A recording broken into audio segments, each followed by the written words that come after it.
औज़ुबिल्लाहिमिनश्शैतानिर्रजीम बिस्मिल्लाहिर्रहमानिर्रहीम। मोहतरम नाज़रीन, सलामुन अलैकुम वरहमतुल्लाहि वबरकातुहू। जैसा कि आप सब जानते हैं कि इंसान दो चीज़ों से मिलकर के बना हुआ है, एक जिस्म और दूसरा रूह। जब इंसान जिस्मानी एतबार से बीमार होता है तो उसे दवा की और ग़िज़ा की ज़रूरत होती है, और जब रूहानी एतबार से बीमार होता है तो उसे मानवियात और इबादत की ज़रूरत होती है। लिहाजा ये जो दौर चल रहा है, इस वक्त हम जो जिस्मानी और रूहानी एतबार से बीमार चल रहे हैं। लिहाजा जिस्मानी एतबार से हम बीमार हैं तो इसके लिए जो डॉक्टर ने हमें बताया है, हैंड वॉश करने के लिए, मुसलसल हाथ को धोने के लिए और सोशल डिस्टेंस बनाने के लिए, लिहाजा हमें इस चीज़ को फॉलो करना है और इस बात को मानना है। और मैं ये कहूँगी, ये चीज़ तो इस्लाम ने 1400 साल पहले ही इस चीज़ को कह दिया है, बता दिया है। जैसा कि रूहानी तबीब पैगम्बर अकरम सल्लल्लाहु अलैहि वसल्लम ने फरमाया कि अन्नज़ाफ़तु निस्फ़ुल ईमान, पाकीज़गी नज़ाफ़त आधा ईमान है, ईमान का जुज़ है। लिहाजा हमें इस बात का ख़याल करना है और पाकीज़गी का ज़्यादा से ज़्यादा ख़याल करना है। और दूसरा पैगाम जो मैं आपको देना चाहूँगी, वालिदैन को देना चाहूँगी, वो ये है कि ये जो फ़ुर्सत की घड़ियाँ हैं, ये जो फ़ुर्सत के दौर हैं, इस वक्त हम फ़ुर्सत में इस्तिफ़ादा हासिल करें, इस्तिफ़ादा करें।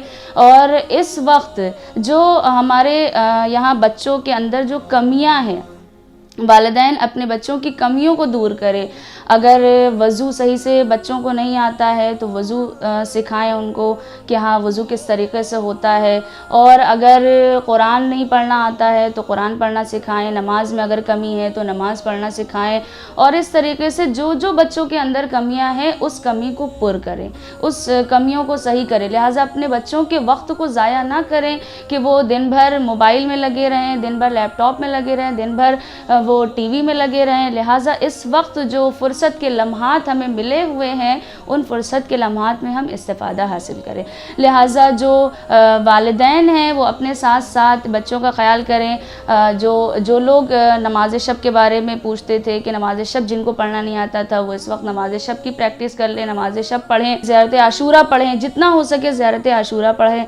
और भी बहुत सारी चीज़ें हैं। घर के अंदर जो लॉकडाउन है, घर के अंदर अगर हम हैं तो एक दूसरे को परेशान ना करें, लड़ाई झगड़ा ना करें। और आखिर में मैं ये कहूँगी कि जो एक अमल अमीरुल मोमिनीन अलैहिस्सलातु वस्सलाम ने फरमाया कि अगर इंसान इन तस्बीहात को पढ़ ले तो 1000 बलाएँ उसकी दूर हो जाएंगी। पहला ये है कि सबसे पहले हमें हर नमाज के बाद सबसे पहले हमें अल्लाहु अकबर कहना है, उसके बाद अल्हम्दुलिल्लाह पढ़ना है, उसके बाद सुभान अल्लाह पढ़ना है और फिर ला इलाहा इल्लल्लाह कहना है। अगर हम इन तस्बीहात को पढ़ते हैं तो इससे तमाम बलाएँ हमारी दूर हो जाएंगी और ये जो कोरोना वायरस है, इससे हमें नजात हासिल होगी। बस आखिरी कलाम में दुआ है कि आप सब भी दुआओं में याद रखें। और ग्राफ एजेंसी की तरफ से ये जो प्रोग्राम नश्र हो रहे हैं वो होते रहेंगे और इंशाअल्लाह और भी बहुत सारे पैगामात आप तक पहुँचते रहेंगे। अपना ख्याल करें और वाखिर दावाना अल्हम्दुलिल्लाह।